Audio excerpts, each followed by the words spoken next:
Alright, in this video we're going to talk about the geometric interpretation of the cross product. This is our vector product.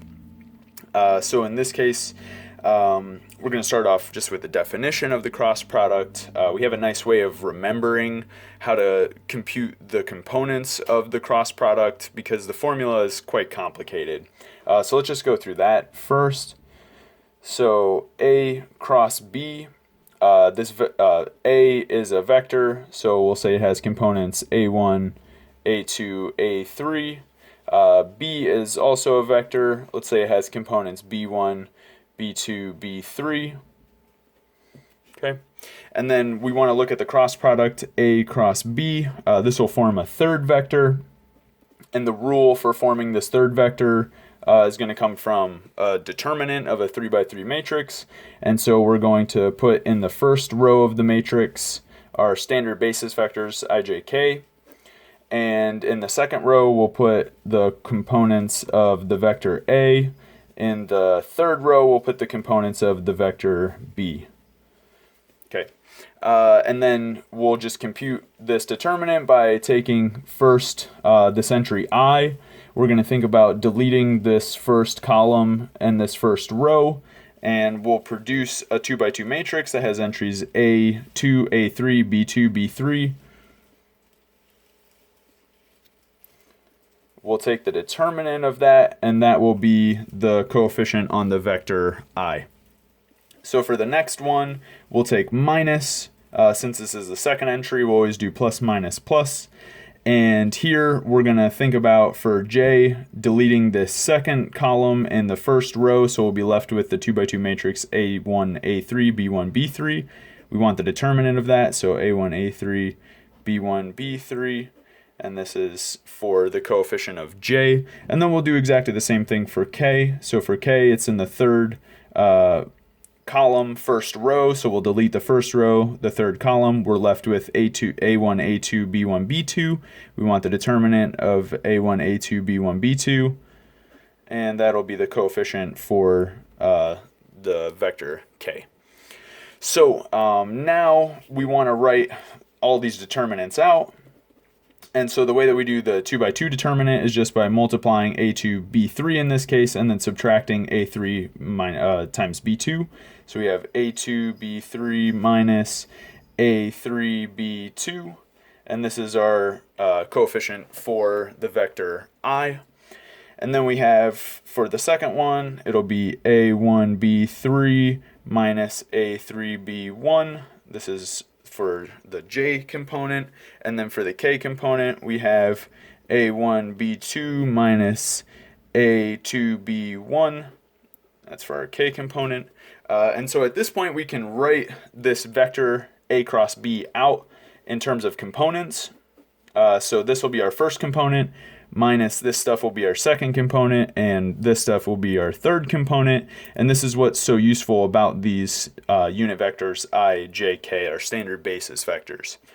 So here we'll have first component will be A2, B3 minus A3, B2.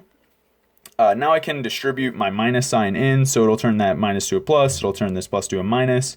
So I'll have A3, B1 minus A1, B3. That's our second component. Our third component is A1, B2 minus A2, B1. And there we have all three components of the cross product. So again, this cross product, A cross B, gives us this complicated formula. We have these three components, but what's to mention here is that this is a vector, right? So with the dot product, we took two vectors, it gave us a scalar. With the cross product, we take two vectors, do the cross product, and we get another vector with this complicated formula. Okay, well, either way, we want to talk about the geometric interpretation of the cross product. And so what we will show is that the length of this vector that we create with the cross product will show that this length is actually equal to the product of the lengths of the two vectors involved, A and B, and times sine of the angle between them. So this is very reminiscent of the geometric interpretation of the dot product, and they're quite related, right? And that's why this cross product is very special in terms of a vector product, because it has this nice geometric interpretation in terms of the lengths of the individual vectors and sine of the angle between them. So here I'll draw a picture, right? So that theta is the angle between them. So just like with our dot product stuff.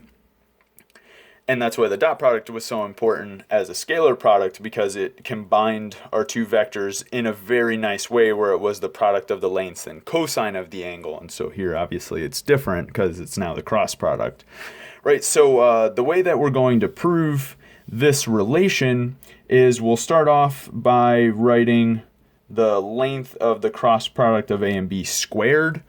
We know that the square of the length is just the sum of the squares of the components, so we can go ahead and write that out, and it's going to be absolutely terrible.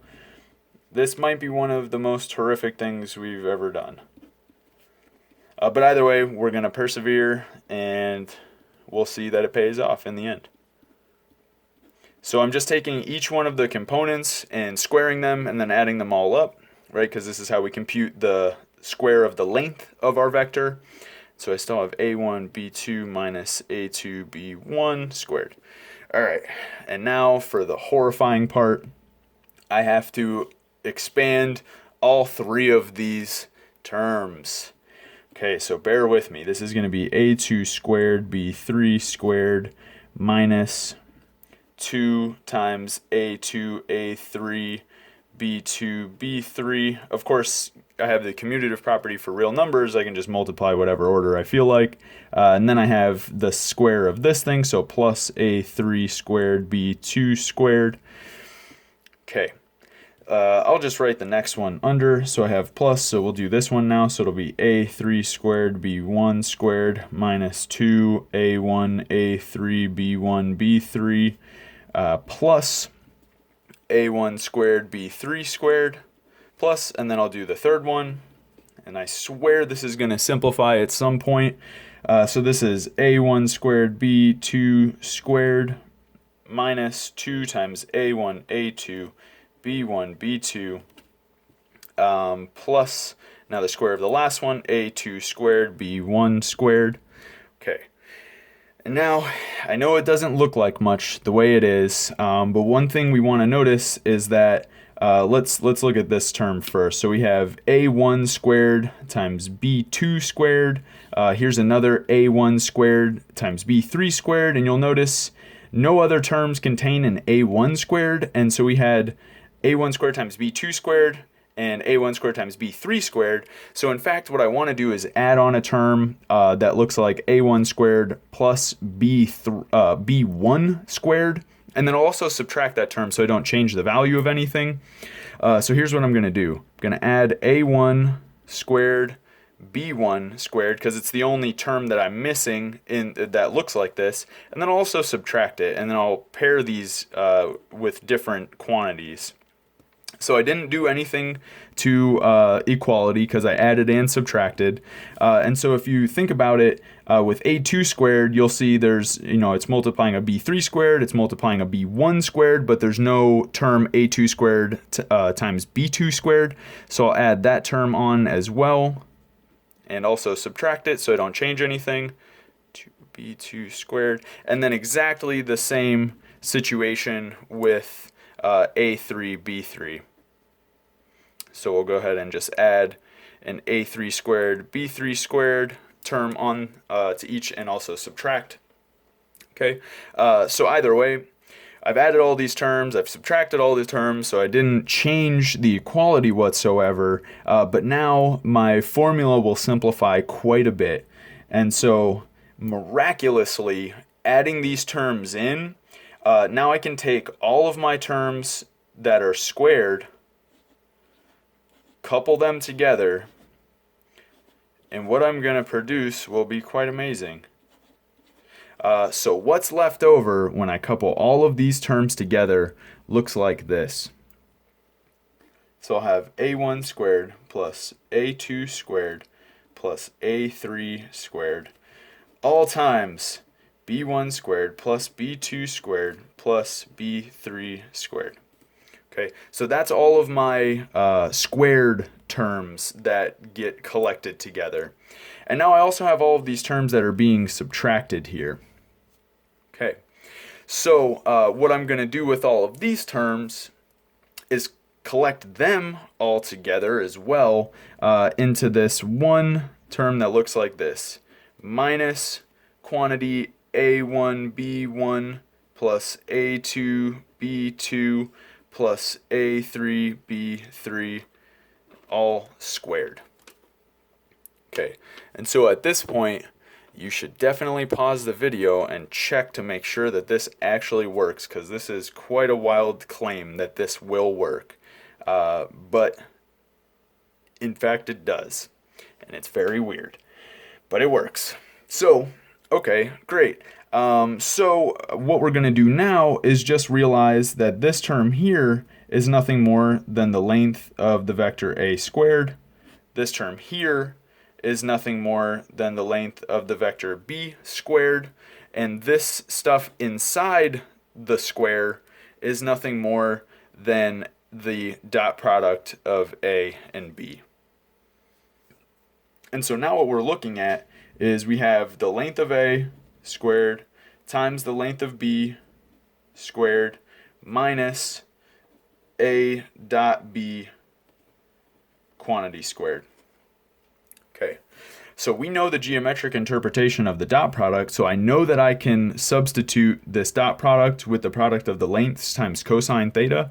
So this will look like length of a squared times length of b squared minus, so now I'm substituting length of a times length of b times cosine theta for my dot product. Okay, so now what I'm looking at is, it's getting a little crowded at the end, but I think we'll fit it all in here. So now what we're looking at is length of a squared times length of b squared. And if you think about it, I have one term here, I have another common factor over here because I'll square this stuff, and what I'm left over with, I'll pull it out to the front, what I'm left over with is 1 from the first term and minus cosine squared theta from the second term. And so we know we can turn 1 minus cosine squared by the Pythagorean identity into sine squared, and this is essentially it.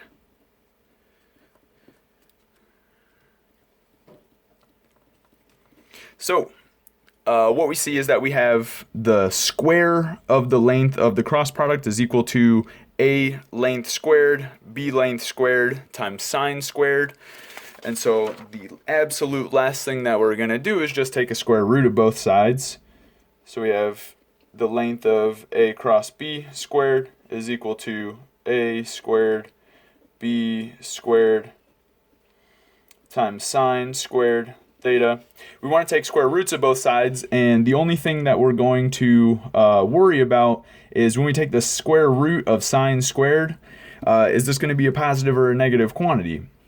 Well, it's going to be positive, and it's just going to come out as sine theta, and the reason that this is going to happen is because if you think about it, sine theta is always positive. Well, it's not negative, at least, when our angle theta is between 0 and pi radians. And that's exactly the situation that we're in. So here when we take the square root of both sides, we just get that the length of the cross product is equal to the length of A times the length of B times sine of the angle between the vectors.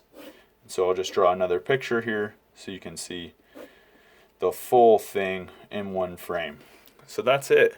That's the geometric interpretation of the cross product. Yeah, so I hope you learned something.